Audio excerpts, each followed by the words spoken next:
Guys, it is Sunday night, 7 p.m. I am Mike. This is the Self-Evident Podcast.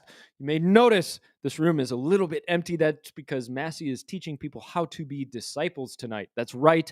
He doesn't just do it on the podcast. He does it at church. He does it in his life. He does it at the gas station. He does it at home. He does it everywhere he needs to go. Why?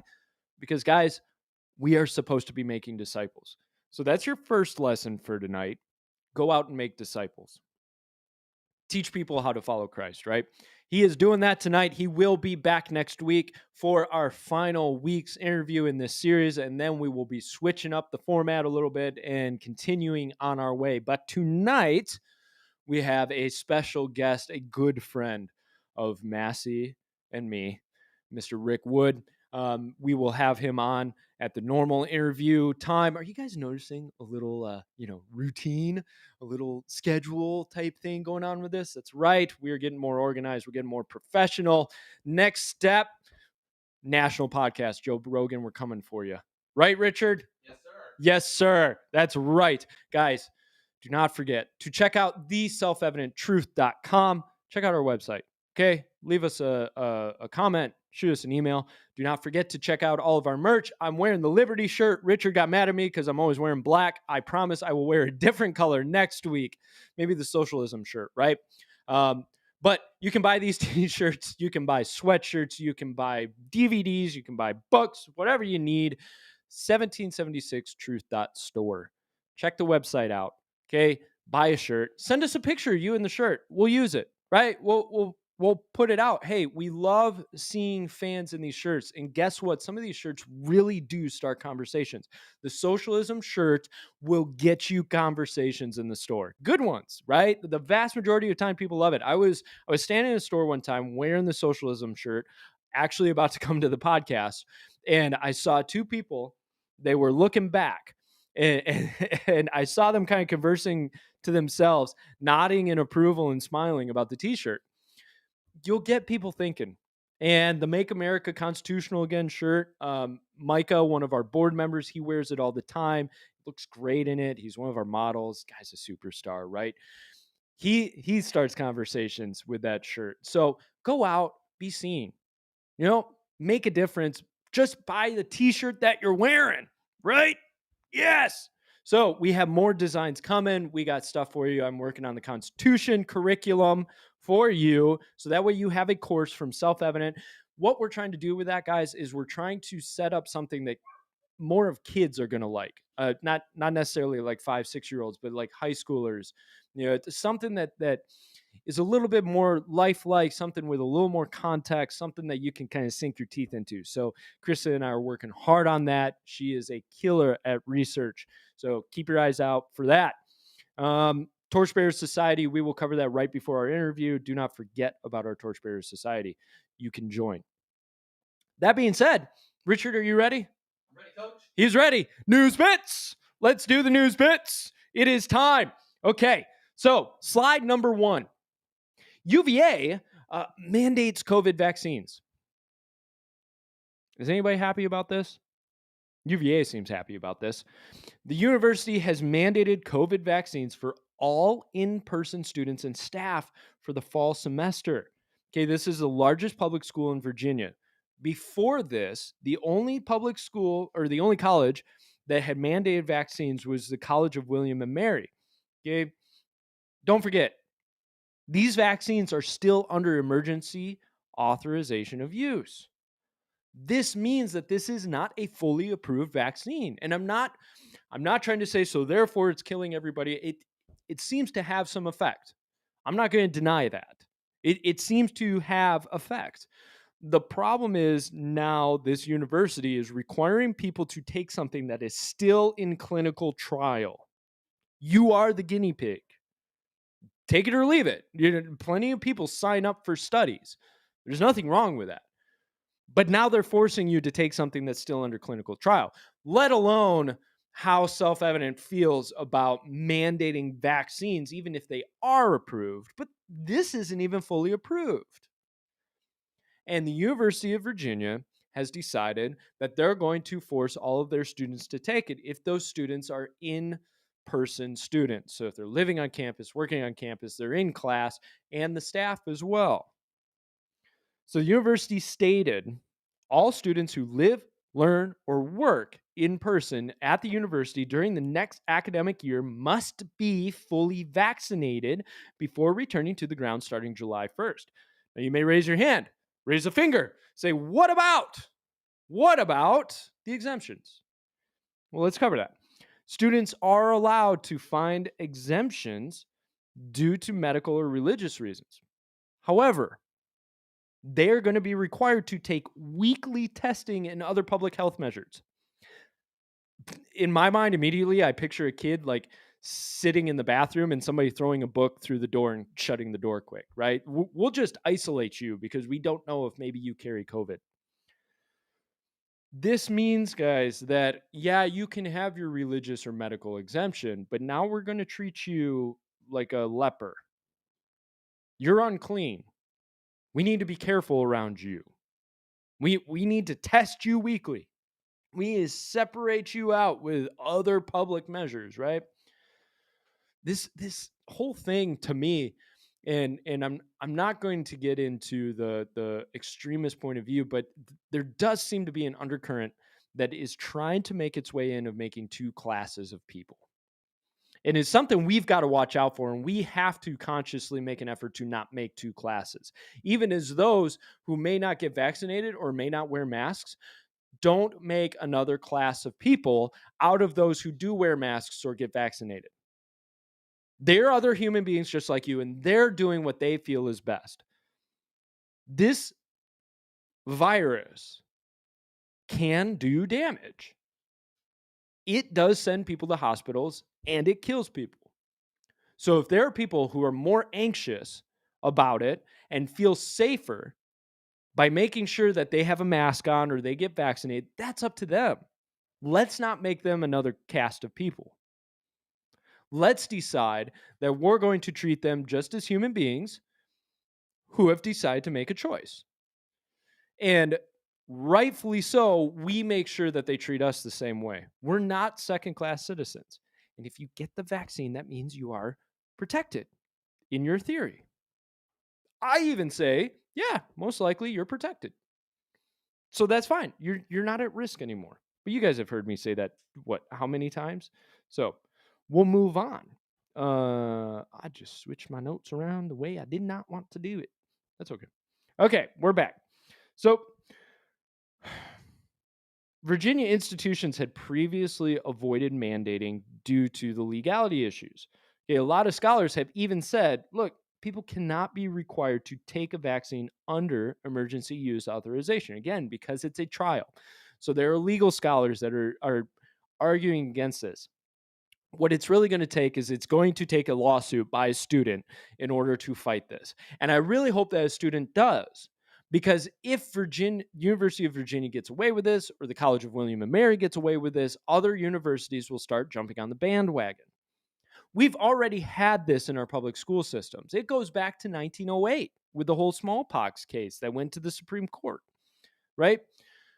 Schools have for a long time been able to demand or mandate that a student gets a vaccine or a series of vaccines before coming to school.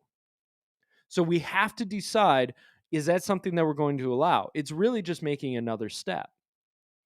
So what I really hope happens is that we'll get a student who decides, I'm going to fight this fight. And a lot of college students are liberal, progressive, they're totally supportive of this, but there are that number of college students who are conservatives. And the good thing is they have teeth. They tend to fight because they know they're outnumbered and they know they've got to stand up. And one of the things that you'll find about conservatives who go through university and stay conservative is they're very sharp. They're sharp like a knife because they've been tested. They've gone through the classes where the professor has basically said, if you're conservative, you're Hitler.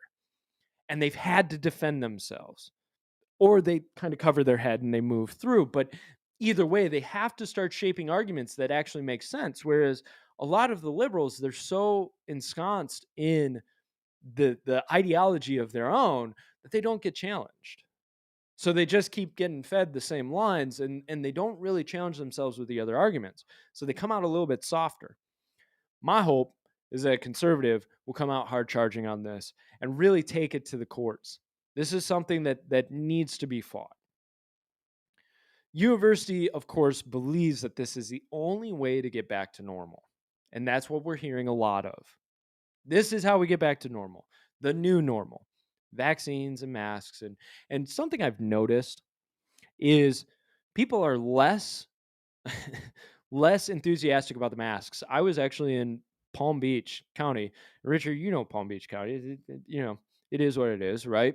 I was in the middle of Palm Beach and I went to a restaurant. It was like a wrap shop. And I figured, okay, this is going to be a more progressive area, more progressive shop. They're going to be hard on masks. I walk in, I think only one of the staff members was wearing a mask. Maybe about half the customers were wearing masks. And there was this very much kind of attitude of you do what you need to, but we're not going to push anything. And I thought that was really a step forward. So take hope that I think people are just kind of sick of the whole mask thing, especially now that the vaccine's out. You have a reason to if you're concerned, instead of forcing everybody else to wear a mask, you get your vaccine. Speaking of force, and sometimes force is needed, let's go to slide 2. So the Gaza ceasefire. Have you guys heard about this? I've heard about it. And I have not been paying attention to news at all. But this one came across my radar at work. At the table in the morning, we tend to talk, and every once in a while, big news items get brought up. I was told about this. Kristen brought this up. I thought this was important to cover. Now, Israel is not America. Israel is its own country. We as Christians, we support, we honor Israel. And there's arguments back and forth, even in the conservative realm, of how does America treat Israel. But Israel had decided, so I'll give you the background. If you haven't heard about what's going on with all of this, you just heard, hey, they're shooting at each other. Israel had decided that they were going to move forward with evictions in a neighborhood in the Gaza Strip. And that always starts things off.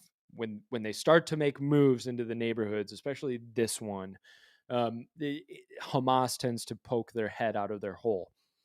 Hamas fired over 2,000 rockets into Israel. Now, even Biden agrees with me on this, at least in the speech he gave when he was halfway cogent. If Canada shot 2,000 rockets into America, would you not expect America to have a response? Wouldn't you want America to say, nuh-uh, you don't get away with that. We're not going to allow that. So Israel responded with aerial attacks, firing from the ground, and they destroyed hundreds of missile batteries. They killed plenty of top Hamas commanders. They really nailed Hamas on all of this. The problem is what Hamas does is Hamas hides their installations, their military commanders. They hide all of their things in the middle of a civilian population. They hide their stuff in schools and hospitals. Now, why do they do this? Because they know if Israel hits it, it's bad publicity for Israel. And I got the article from NBC, and of course, they tout the whole Hamas line. So they really sound like a propaganda network. NBC, in all their glory, they made sure to give sentence after sentence about the destruction that Israel had left. They said at least 66 Palestinian children were among those killed. Notice they point out the kids. Think about the children, right? And nearly 2,000 people were injured and tens of thousands displaced in this densely populated enclave home to some 2 million Palestinians. I looked through, they never once mentioned the number of rockets Hamas shot. And they gave a brief description of a couple of kids were killed in Israel. But the Iron Dome of Israel intercepted 90% of those rockets from Hamas. Now, let's do a little quick math. That means 10% made it through. Well, 10% of 2,000 is 200. Would you like 200 rockets to be shot into your city or your cluster of cities? Israel's not very wide. So it's pretty easy for Hamas to nail certain points. 200 rockets rained down on Israel. The only reason they were saved from the other 1,800 rockets is because of the Iron Dome that Israel set up, which they still catch guff about. They protected themselves and they decided, you know what, we're going to respond. Maybe I sound like an Israeli apologist. That's fine because I get sick of them having to take punch after punch after punch after punch, yet then they get blamed when they respond. It's something that drives me nuts because if we were really concerned about the fairness of this whole issue, we would be pointing the finger at Hamas and saying, why did you fire hundreds and hundreds of rockets into Israel, into population centers? They weren't just firing at military installations. They were firing into population centers, which they do all the time. Can you see I'm frustrated about this? So Biden himself even acknowledged every country has a right to respond if attacked, which really surprised me that even Biden made comment about it. I think Biden, he's a little bit more lax on the whole Israel thing than Obama was. Definitely more uptight about Israel than Trump was. Let's remember, Trump moved the embassy from Tel Aviv to Jerusalem, which there was a string of presidents before him who said they were going to, who committed to it, but never did it. Trump actually did it. He just said, nope, move it. We're good. Jerusalem, capital. And that's important. That we need to support and uphold Israel. No matter what happens in the grand scheme of things, when we look at Scripture, Scripture's very clear about Israel's role in the last days. It even says that they'll be alone. Every country is going to turn their face against Israel. And when the countries do, and they all come out to attack Israel, God's going to bloodbath. he's going to just wipe the ground. That means that God still has favor on Israel. And if you look at the miracles that God has actually brought forth through Israel's founding, or refounding, I should say, as well as the war that happened after that, miracle after miracle after miracle showed up, proving that the Lord was really like, I want this back together. And America is actually a very similar way. There were tons of miracles that happened at America's founding. So a lot of people who say, America is evil, America is wicked, God hates America, blah, blah, blah. Obviously, the founding was for a reason. If anything, America was the one who supported Israel being refounded after World War II. They really helped get that stuff moving. So let's not forget Israel's place in Scripture. Real quick, 3 minutes. Let's go to our third slide, the CDC. So back to COVID. CDC revises their test thresholds. I thought this was really important for you guys to recognize and see. They're announcing policy changes on determining what constitutes a COVID case for a vaccinated person. So testing gets done with PCR tests. I'm sure you've heard about that. Normally, what they do is they do cycles. So they're picking up trace amounts through these cycles to determine, okay, is the virus present? Problem is, this brings up false positives the more cycles you do. The cycle rate right now for the PCR test is about 40. And they really have pointed to 40 being kind of a meaningless point. Because now you're pulling out of thin air and you're getting all kinds of false positives. Even Fauci said, look, anything over 35 is really just meaningless. But we went with 40. Also, they had broad sweeping definitions in order to count people as COVID cases. So anybody who received a positive test, no matter if they had symptoms or not, they're considered a COVID case. So now the CDC has changed things as far as vaccinations. If you've been vaccinated, the PCR cycle threshold is going to be equal to or less than 28. So not 35, not 40, 28 or less, which means they're less likely to actually pick up positives because there's less bits and pieces and fragments that they can combine together in order to get that positive.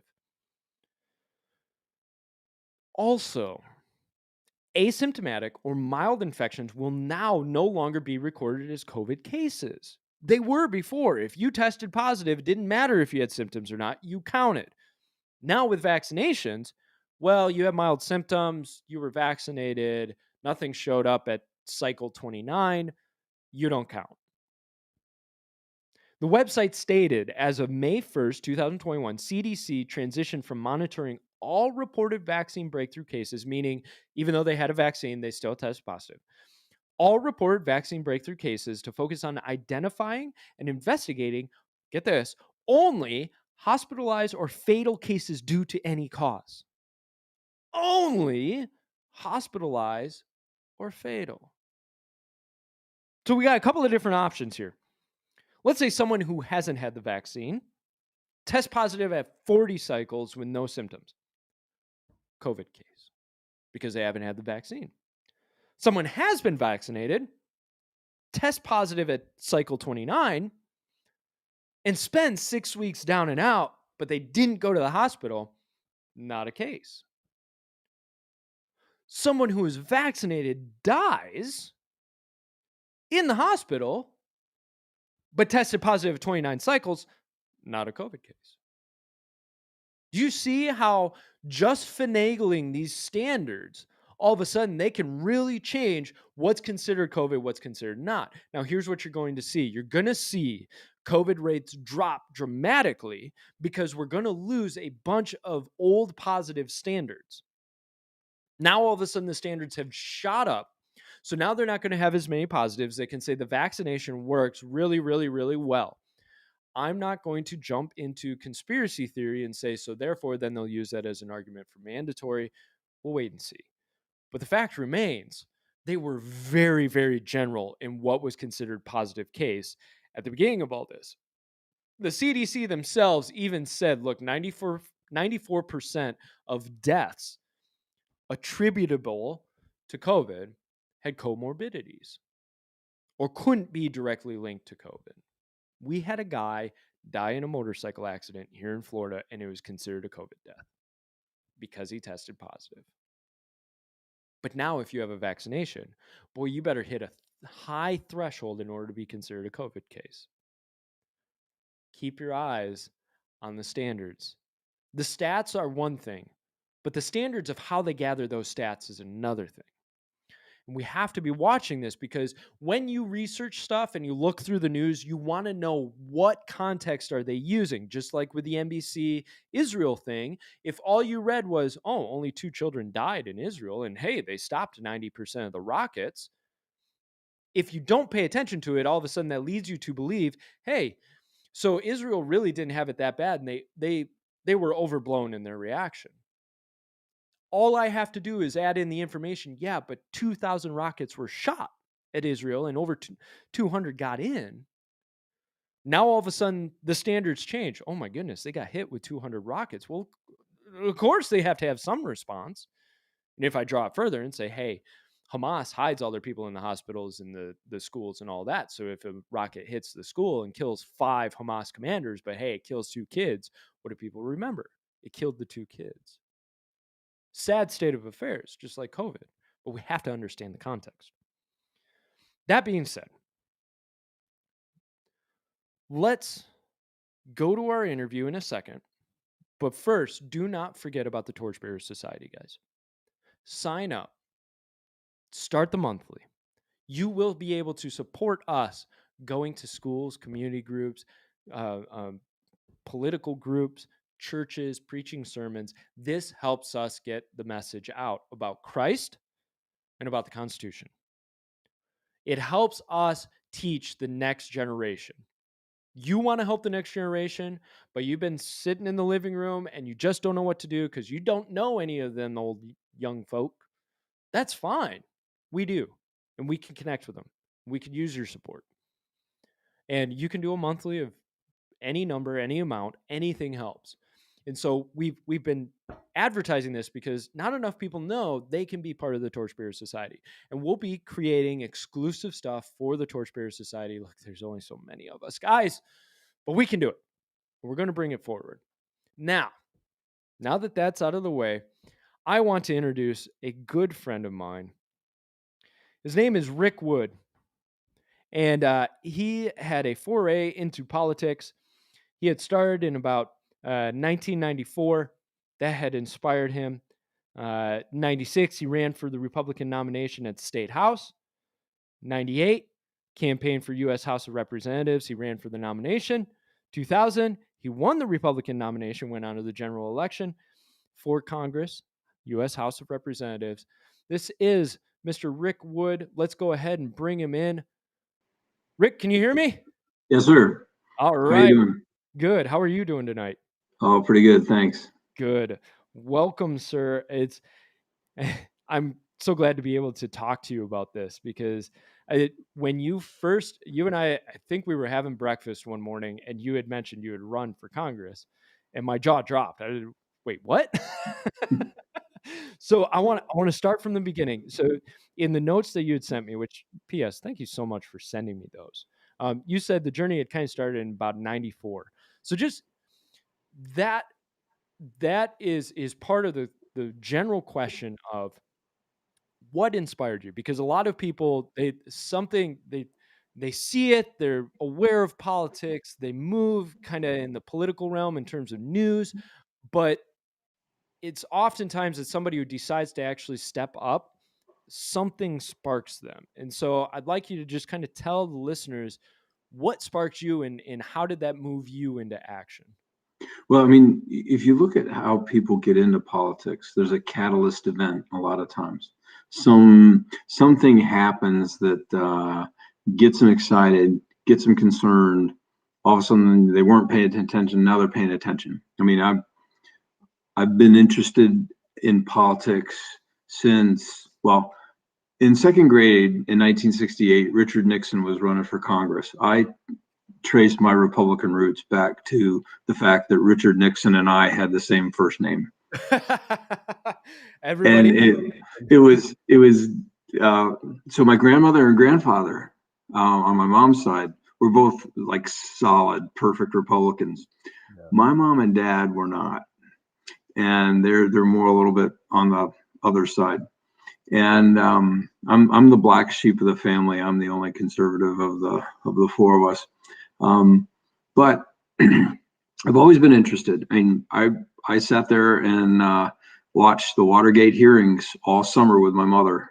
We watched during summer break. We watched every afternoon. We watched what was going on with the Watergate hearings. I was always involved or kind of interested in keeping track and watching what's going on. So, and my master's degree was in economics, focusing on tax policy, taxation, and government finance. I mean, so I had this thing in me that said, all right, I think at some point this is going to happen. Probably, I think I even told my wife on our first date that I wanted to run. I think I said I said Senate at that time, and she was like, I don't want to get involved with a politician. Well, I wasn't, so it was okay. She wasn't getting involved with a politician. But then in 94, see, in 94, 94, 92, 94 were big years because you had the George Bush election running against Bill Clinton. Ross Perot was very, Ross Perot, his candidacy pulled as a third party, pulled away from George Bush. Without Ross Perot, George Bush gets a second term. But there was a lot of anger against George Bush because he just didn't get it. And then in 94, remember the House turned over from Democrat to Republican, and that was the first time the House had turned over from Democrat to Republican. I mean, it had been Democrat for 40 years. Yeah. And the Republicans are just good guys hanging out. So they passed NAFTA. And again, I'm somewhat of a populist through my years. I mean, I look at people and say, hey, they're not being treated right. And that kind of, when I saw NAFTA come through, and I saw a little bit of an opening because the unions were not represented well by the NAFTA vote. And that's been proven out. Just they haven't been represented at all for the opening up with trade in China, the way they've shifted jobs to Mexico, shifted jobs to China, now Indonesia, Vietnam, all over the place. So I saw that as a jobs issue, and a lot of folks were being hurt by that. And that was probably the thing that got me kind of cranked up. Unfortunately, that happened after the filing deadline for the Republican nomination. So I said, all right, let me try it out. I'll just go see if I can get enough signatures to be an independent. And that was the first, kind of thing I'd ever done. And we had a lot of energy about getting signatures, and, people in our church were really excited. But a lot of folks were saying, you're going to split the vote. The third party, you could end up hurting a guy that might have a chance. And the Republican that got the nomination at the time was a decent guy, but he didn't, his campaign wasn't the right campaign. It wasn't the right time. He wasn't the right guy for it. Yes. Sorry. So you kind of started in the church realm then. So you had started, you basically conversing with people at your church and that kind of thing. So was that the nucleus of the group that you got to help you? Now you said you didn't get all the signatures you needed, but obviously you had to get some people together to help move forward, right? Right. So politics is all about people, right?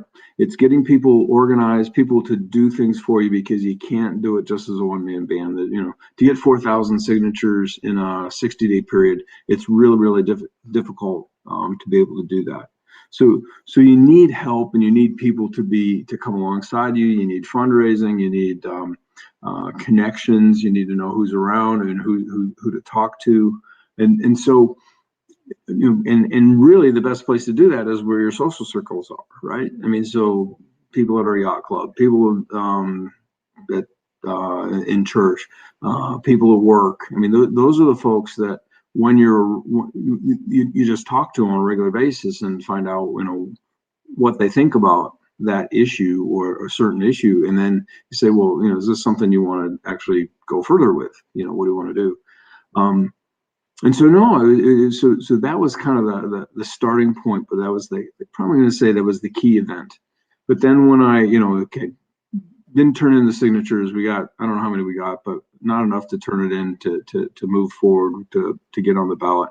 You know, Ohio had a really easy ballot access program. I mean, for running in the party, you only needed 50 signatures to get on the Republican primary ballot, which is like crazy. And you weren't allowed to actually give more than 100. So Really? you got like 75 just in case a couple got thrown out. But it was so easy to get the signatures. It was fantastic. You know, that I don't know. Other states don't have that kind of opportunity on that. I think other states should follow suit if Oh, absolutely. if we want citizens to be a part of the process. I mean, what better way than say, okay, if you can get 50 valid signatures, we'll go ahead and throw you on the primary ballot. Now, of course, you have the party. Well, you and I want people to be involved, but the machine does not. So Can we get into that a little bit? yeah, I mean, you know, but you know, the Republican machine or the Democrat machine. I mean, the machine politics. They want to make actually ballot access very difficult. They don't want folks coming in from the outside telling them where they're wrong and what to do. They want a bunch of lemmings to follow along. I mean, I don't care whether it's Democrat or Republican; they're both in the same kind of thing, and that's where a lot of the corruption is. And that's how they select, and they, you know, and you know, when I showed up to try to run, I wasn't the chosen guy, and so I was going in and kind of stirring up the mix. Now, at the time, the county chairman was an interesting guy. I mean, this guy was like connected, and you know, there was sniff of corruption here and there. And this guy, he was a fascinating guy. But he actually loved primaries because what happened in a primary is he got more people talking about his guys, his people. So a primary, you know, John Seiberling was a congressman in Ohio for years, and he said there's only two ways to run: unopposed or scared. And so the primary actually allows people to talk about the issues and talk about the candidates, and you know, it gets, you know, because newspapers don't endorse a candidate if he's unopposed, but they will have to endorse a candidate they don't like and say nice things about him when he's running against somebody they like even less. So in a way, it's a way to get the media machine through. And you know, back then also too, I mean, Newt Gingrich had just a really excellent, he called it the GOP pack, or a GeoPack or something, is GOP, but he had a training for insurgent Republican candidates. It was a phenomenal training system. We got cassette tapes every week. We got position papers. We got ways to structure our campaign, talk about finance, all that kind of stuff. I mean, so there's quite a bit of resources that Newt Gingrich put out back in the 90s, from 94 until 98, 99, when he got tossed out. So that was geared towards the non-machine candidate. Yeah. I mean, well, it was geared toward actually how to talk to the press about the Democrats in a way that forced the press to want to print what you said. Because they will, you know, it's the two C's are controversy and contrast, right? Yeah. They love controversy and they love to be, but they, you know, if you're just some guy that's agreeing with everything they say, there's nothing interesting there. So they want some sort of controversy, they want some sort of contrast, they want some sort of thing that they can use to divide and tell you whether you're, you know, right or wrong, or they like you, don't like you. That's something that is fresh information that I think people need to know. Is what you're talking about is using the media, because especially in the conservative circle, we can't stand the media, right? We try to run away from establishment media, but right. I mean, so you got to understand. I mean, this is the most bizarro part, right? The media will never be on your side as a conservative. They will never print what's right about you, what's true about you. They will never help you out unless it somehow helps them out.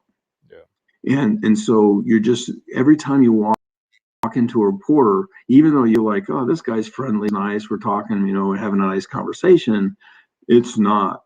It's absolutely just like you got to have your guard up 100% time. I mean, one time, this was in the State House thing, and I didn't do a good job at maximizing this opportunity that I think I had at the time.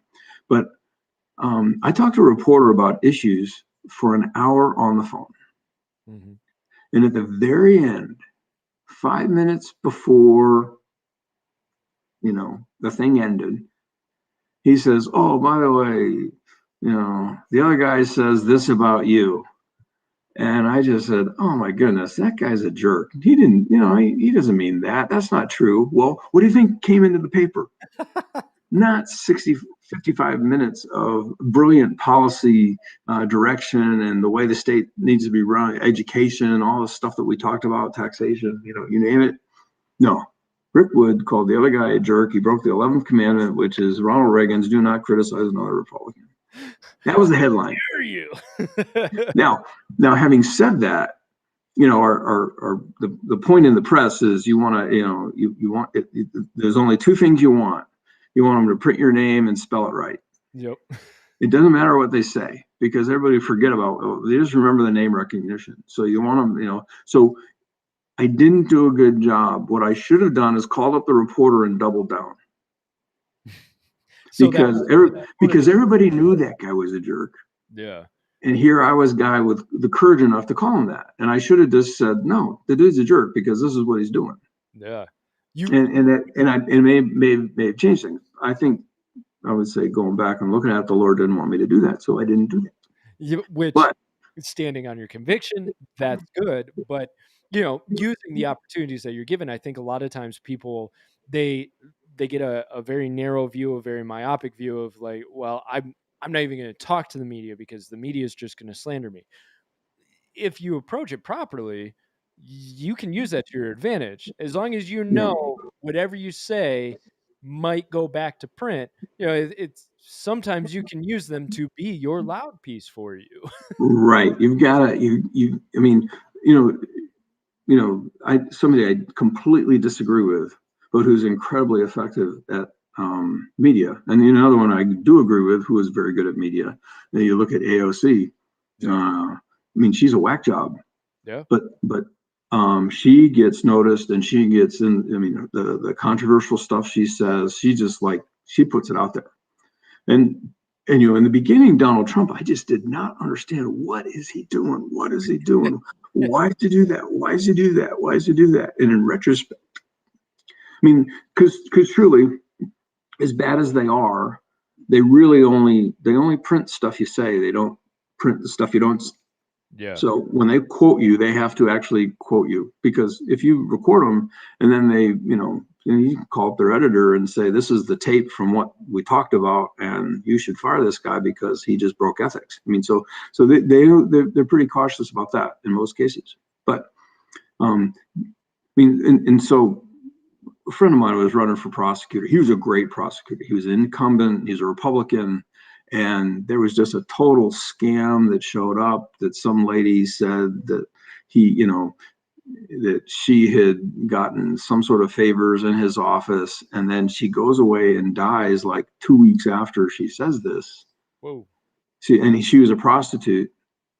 And so the local paper took every opportunity to put in this guy's name, Mike Callahan, next to dead hooker every other day for the entire campaign. Yeah. And which was a total garbage. It was just none of it was true. Yeah. But they just that's what they do. And so you realize, so you got to, in one sense, did they spell his name right? Well, they did. But it's not exactly what you want. But so part of it is, there's some, I look back and I see Donald Trump's strategy of how he did it and how he worked on controversy, how he was able to, he pegged and identified the weaknesses in his opponents incredibly well. And I give him a lot of credit for that. It was a bit, and I even go back to the one debate in South Carolina where he criticized heavily the Bush administration for the invasion in Iraq. And I was like, what is he doing? Why won't he shut up about that? Why does he keep talking about that? That's not, but what he did was he put himself on the left of Hillary, on the right of Bernie, and showed himself to be the only person, it was set up for the general election, the only person that anybody who was against the war could vote for. Yeah. It was fanatic because he didn't need the Republicans to love him. That wasn't the thing.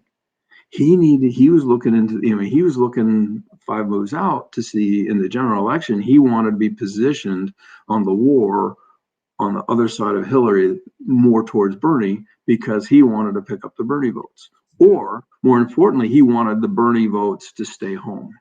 Yeah. And not vote for Hillary. He really was a mastermind with Hillary in Incredible.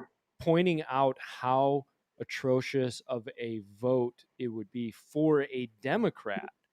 And he was able to, because he knew the media would print what he said.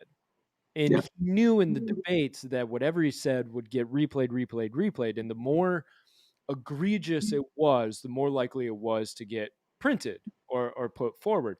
And I agree with you. He nailed it for her. He made her look so bad and so unpalatable for the Democrats that they couldn't do it. They just couldn't do it, you know?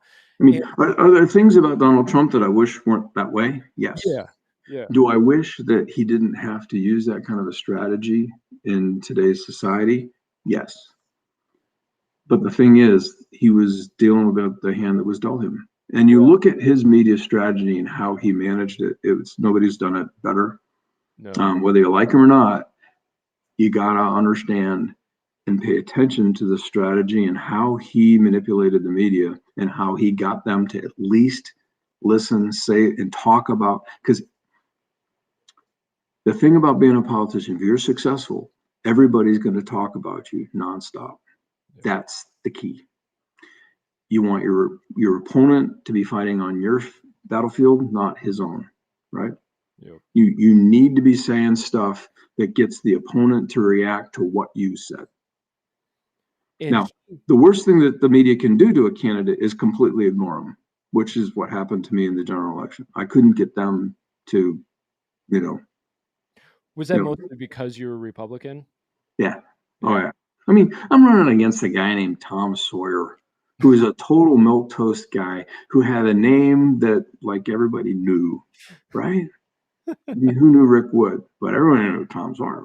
I mean, at least they thought they did. They thought they knew this name. The guy had been around forever, but he was absolutely just a legislative Nimrod. He had no credits in 12 years in Congress to anything done.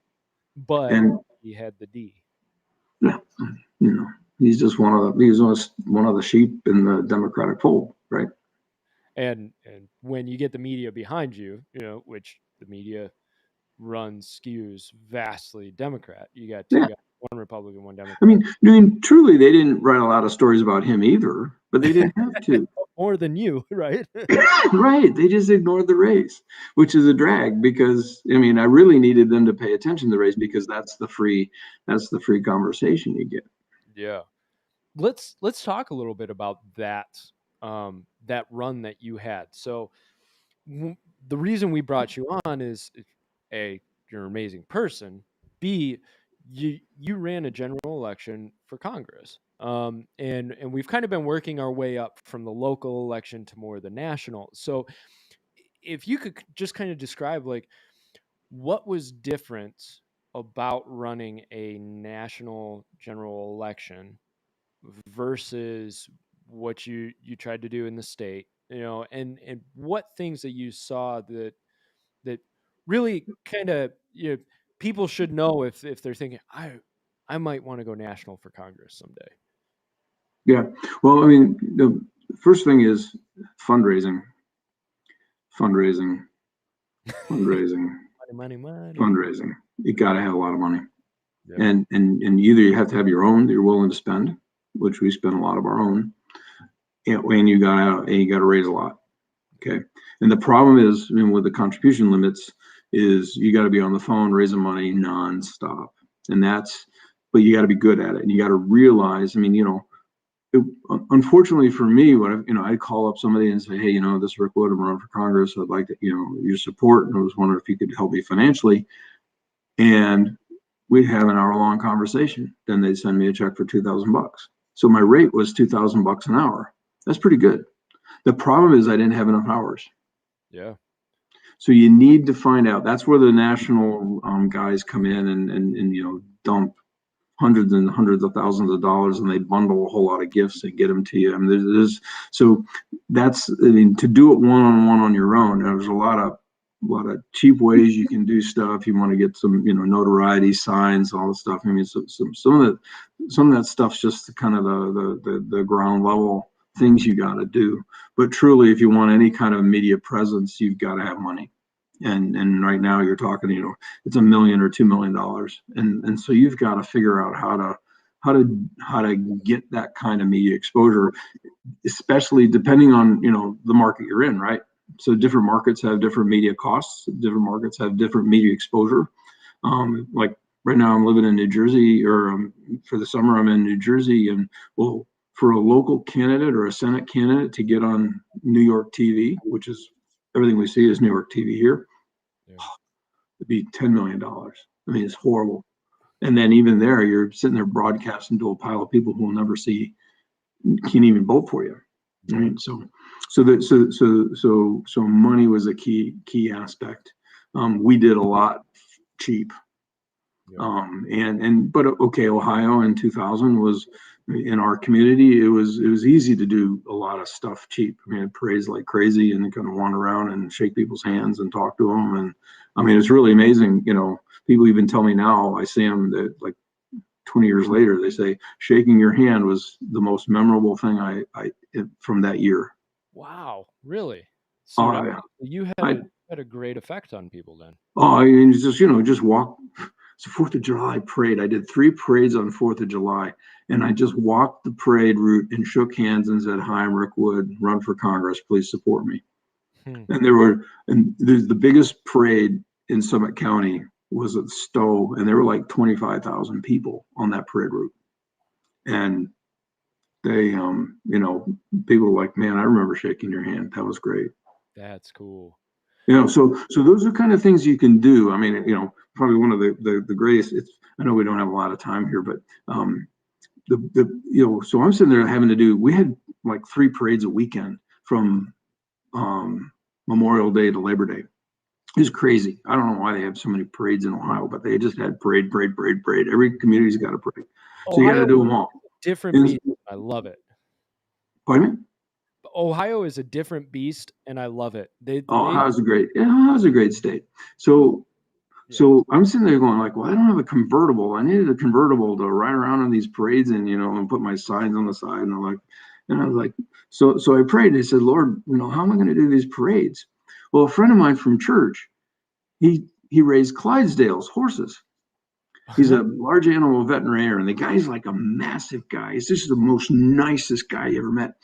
And he says, "Hey, Rick, do you need to do some parades?" I said, "Yeah." He says, "Well, I got this one Clydesdale I'm training to pull a carriage. And I mean, there'd be really good practice for him to do. Do you know how big a Clydesdale is?" Oh, yes. They're massive. Okay. So the sheriffs, we show up at the first parade with this horse. They put me in the front of the parade because we had a horse. It was really awesome. Cool. And then not only that, this horse, this Clydesdale, next to the sheriff's horses. So these fat sheriffs are sitting on these horses. This Clydesdale was 2 times the size of these sheriff horses. This Clydesdale was looking down on these sheriffs. It was awesome. So we put the kids on the thing, and we put signs and banners on the sides, and I walked behind and shook everybody's hand. That's so cool. And that was our parade strategy. And we showed up. Oh, there was one time, this one guy, so we had joined this parade in Barberton, and these kids came up to us. They had all these drums and stuff. And they said, they won't let us in the parade because we forgot to register. We didn't pay our $50 or something. He said, "Do you mind if we march with you?" I said, "Well, will you put on my Rick Wood for Congress t-shirt?" He says, "Yes." So We had an entire drum squad, drum corps show up. And it was actually in Barberton, is an African American place, and people just loved the boogie beat. And these kids put on Rickwood for Congress, and it just started. And they made up a whole cadence with, yeah, go Rickwood. And we're going down, and just, I'm shaking hands, and these guys are just playing. I mean, it's this phenomenal little drum and bugle corps. Again, somehow things provided, right? Those were all free. Cost me $50. I ended up, and then these kids showed up at like 6 more parades for me. Really? Awesome. So it wasn't just that one. They were with. No, yeah, they're like, man, we need parade. We march it all the time. We need a parade. I said, well, hey, there's one next week. Want to come? Oh, yeah, we'll come. That's Bunch of high school kids. It was awesome. well. I love that you sought the Lord on it, right? So the Lord opened up opportunities, and you and I have had discussions about the end of your campaign, but the fact that the Lord provided what you needed, he gave opportunities that nobody would have thought of, right? Like nobody would have thought about Clydesdales. Oh, instead of a convertible, I should, bring a massive Clydesdale, or, well, I should get a drum squad walking behind me. Yet the Lord was the creative one in that. And I think people forget that the Lord is part of the politics. When we have Well, Christ in every sphere, Christ is with us, right? well, I mean, I believe he was part of the campaign. I mean, one of the decisions I made early on was I didn't campaign on Sunday at all. I wouldn't go to an event on Sunday. I just said, well, I got to rest. I was working a full-time job, and this campaign, I mean, I was like 100 hours a week. I needed a day off. So we did that. The second thing we did was, I believe like the handshaking um, was more than just a political thing. I think there was a transfer of something that happened for me through the Holy Spirit in the process of the handshake. And I look back and say it would have been life changing had I won, and I'm really glad I didn't win at this point in my life. I think it would have really, it could have messed up some stuff. So was it the thing to do? The Lord was in the campaign. He wanted me to do it.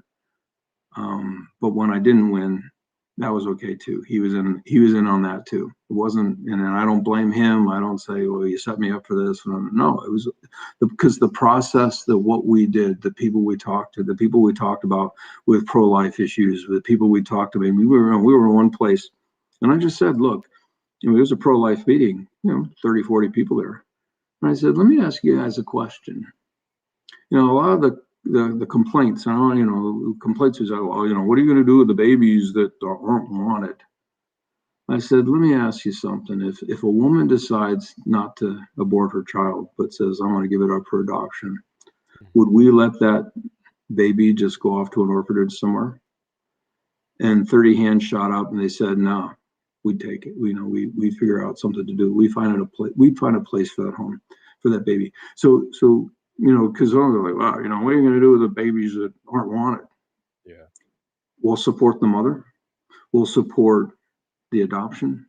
We'll support, we'll work with them to make sure they have health care and stuff, because we got all these pro-life organizations that we had. I can't remember the place we had in Akron, but basically we go there, and we had toys, we had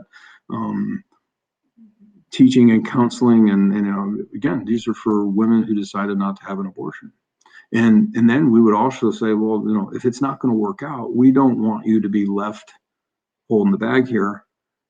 How can we help you? I mean, we had stuff up for the kid, even the kid is 6 years old or something. So there was a lot of support, and there were a lot of people who said, yeah, look, you tell me this baby's gonna, the choice is she's aborted or gets adopted. We'll do the adoption. Yeah. And it was a really fascinating thing, especially when somebody said, no, it's not going to work. You can't get rid of abortion because of this problem. And we'd say, no, we actually have it solved. It's just you're looking in the wrong spot. You don't know who you're talking to. It's really Absolutely. fascinating. That's awesome. Richard, do you see any questions for Rick on there? No, we're good. Okay. Any last comments before we go, Rick? Well, number one, I would just say is if somebody wants to get involved for sure. We talked. There's a book by Robert Heinlein called "Take Back Your Government." He wrote it back in 1946. Buy the book, read it. It's not easy reading, but it talks about how the whole electoral process works, the roles of precinct committeemen and all this other stuff, and it really helps you see that we actually could take back county by county each party, and that would be very important to do. Absolutely. I think we have to be informed, and we have to be involved. And then the other part is, we just shouldn't waste our time convincing somebody of an opinion that's not theirs. Yeah. What we need to do is recruit people who agree with us and believe in us and believe as we do, and get them to show up and vote. That's the most important thing, because if I walk in, if you disagree with me and you say you're pro-choice and I'm pro-life, and I walk over and I can give you 1,000 reasons you should change your position, you're going to change. So the thing is, we don't want to waste our breath on that. What we want to do is waste our breath and find the people who agree with us and get them out there, be active and support. And then we also have to do it at the county council level. We have to do it at the school board level. And, a friend of mine said, look, somebody's running for school board. I want to know, are they pro-life or not? The guy says, well, there's nothing to do with the school board. Says, no, the thing is, he's going to win this election, in 2, 3, 4 elections now, he's going to run for a bigger office. At that point, I want to know early on, before we support him and set him up, that he actually is going to have the right value system that we can work with later on. Because these lower offices, even for dog catcher, you really need to know what these guys, because once they get name recognition, once they start moving up through the system, it's really important to have to know what's going on. So we just have to know our candidates. We have to know and show up. You show up at these meetings, it's amazing. Nobody shows up. So you can have a lot of conversations and you can talk to a lot of folks. And the last thing too is, the last couple of weeks, you're talking about the COVID and the testing and all this stuff, and masks and all that. Rand Paul has been beaten up on Anthony Fauci for the last month, 2 months. The CDC changed all their guidelines because of Rand Paul beating up on Fauci. Even though they belittle him, even though they put him down, even though they did listen. Even though they originally, their knee-jerk reaction is, oh, he's wrong. And then what happens? All of a sudden, they flip over, they change position. Yep. That's where activism is really, even though these guys are arrogant and you think they're jerks, and even the media folks, they do listen. At some point, there's a critical mass where they start to say, maybe there's something here. Maybe there's something we got to pay attention to. And you will find people in the media who actually can be talked to, Yeah. can be reasoned with, or better yet, they may not agree with you, but they won't trash your position because they think it's well thought out. Yeah, there are some that have integrity, and I've watched a couple of journalists, and I use that term respectfully for these people who they have really been honest, and it's Yeah. It's really nice to see that there are still a couple that are being truly honest about, hey, this is how I feel, but hey, this is what's happening, and I just can't agree with what's going on here.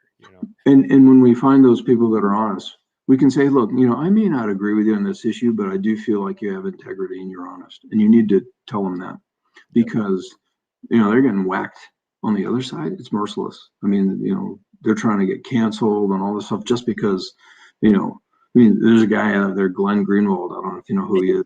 Was running through my mind through this whole conversation. Yeah, he's a whack job. I don't agree with half of his policies, but he's honest. He's got integrity, and he's not afraid to say he's wrong. Yeah. And he does give an honest shake. He might not agree with you, and in fact, he may trash you with giving his opinion against you, but he's honest. He's solid, and he's not flip-flopping or changing with the wind. I mean, there's a bunch of them. He's kind of a more national guy, but But still, there's, so we got to find those folks, especially locally, and find out who's, make friends with them and just say, look, what's going on, Yeah, absolutely. Well, probably. And then and just as far as the politics go, I mean, one of the best pieces of advice I got is, somebody said, look, whenever you meet anybody, just say, who do you think, who else do you think I should talk to? mhm. And it's really an interesting question because it expands your network. Because we're always trying to do is expand our network. How do we get more people out there? Yeah. And then I always do, I'm a sales guy. So I used to talk about the 2 what's of the voter. So what, and what's in it for me? Yeah. And every time I'm making a presentation, a lot of times, one of the first presentations I made, and I don't know how much time we have, but one of the first presentations I made was to just a community group. They invited us in, a bunch of candidates, and I was the last to go, which was the best position to be in. Every single candidate started off with a biography. This is what I did. This is who I am. This is what I'm. And I started off with the issues that were being asked by the organizing authority and talked about those issues. Again, so what and what's in it for me? What does it mean to this voter that this issue is on the table? Yeah. And then in the last 45 seconds that I had, that's where I introduced myself. After I've talked to them about all the stuff, the last thing I did was talk to them about me. Now that they figured out that I actually had some input into this whole thing, then they were really interested to know, what's my background, May Reserve, and all this other stuff, master's degree, bachelor's degree, business, all this stuff that I had that were great pieces, but it didn't matter unless they understood that I had a clear understanding of these issues that were important to them, and we were going to talk about them. And that was the first thing. And because these other guys would sit there, waste all their time about themselves, and then just give short shrift to the issues. Yeah. That's not what they're asked to do. You emotionally connected. That's the biggest part is building that relationship, right? Yeah. So I want to thank you so much, Rick. Thank you so much for coming on with us tonight. Yeah. No, good luck. It's fun. I appreciate it. So, all right, you have a great night, okay? Thanks. You too. See you. See ya. Okay, guys. So that was Rick Wood. Do not forget, you guys can go back and check out the highlights on YouTube. Watch it again so you can parse out information. We will be kind of collecting all the information that we get from these interviews and putting things forward. And notice something that he was talking about at the end of it. People care about why you're running and what you're doing it for. Now, once you've made that connection with the person, then they care about who you are and what you've got. Otherwise, if you just rattle off, I'm so and so, and I've got this, and I've got that, and I've got, okay, yeah, you're another person looking for a position. But as you could tell, like, he cared about where a person was coming from and what mattered to them. He talked about NAFTA, and that moved him because he saw how that affected a lot of people. When you're running for office or when you're deciding to get active and involved, when you're in a position of leadership, when you're looking for a powerful position, if you forget about why you're doing it, you're losing sight of the most important thing. Remember, Christ told us to be a servant. That's how you become a leader. You're a servant to other people. You grow in serving other people. Christ said he didn't come to be served, but he came to serve. If that's how he approached us, that's how we need to approach other people. He said the Gentiles lorded over each other. We can't be lording over each other. Oh, well, I have this position, so you need to vote for me because I'm the best person ever. No, we're here to serve. Now, when you are a statesman and you're running for a political office, that doesn't mean you give people everything that they want. It means what you do is you try to make sure that the Constitution is upheld for your constituents, that they're protected constitutionally, that their liberty is maintained, that they are free to do what is right. They're free to go about their lives in pursuit of life, liberty, and happiness. That's what your job is supposed to be. Now, next week, we will have Massey back. Next week, we will have our final interview of the interview series.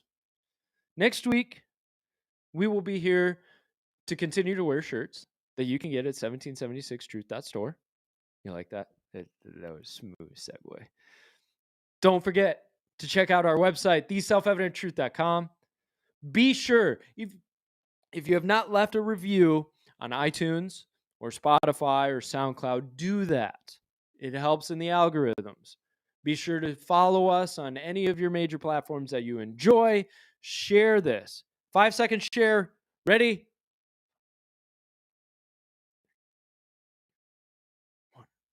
Okay, you better press the share button. Leave comments, leave likes, leave unlikes, leave criticisms, insults, whatever you want to do. Or emojis. I love emojis. Just, leave the poop emojis to a minimum, please. But for Self-Evident, guys, I'm Mike. Thank you so much for being here with me. I will see you back here Sunday night, 7 p.m. next week. All right? Love you guys. Have a great night.